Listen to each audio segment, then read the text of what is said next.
Goa vision के organiser ने ये यहाँ पे एग्जीबिशन लगाया है। भारत सरकार के हर एक डिपार्टमेंट यहाँ पे उन्होंने उसका प्रोडक्ट सब एग्जीबिट किया है। मैं ऑर्गेनाइजर को गोवा विजन इस एग्जीबिशन के लिए बहुत बहुत अभिनंदन करता हूँ।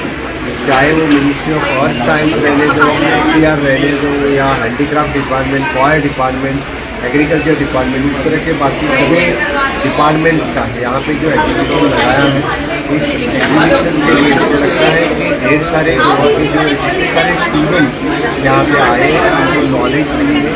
और निश्चित रूप से इस तरह के एग्जीबिशन होने के कारण ढेर सारे बच्चों को डिपार्टमेंट की नॉलेज मिलने में उनका फ़ायदा हो जाएगा। मुझे लगता है कि ढेर सारे डिपार्टमेंट्स के यहाँ पे जो प्रोजेक्ट यहाँ पे इम्प्लीमेंट करने हैं उसके लिए हमें कोऑर्डिनेशन करने के लिए इनका सहयोग रहेगा। निश्चित रूप से इस आज का एग्जीबिशन जिस तरह से लोगों का माहौल देख रहा हूँ वो सक्सेसफुल हुआ।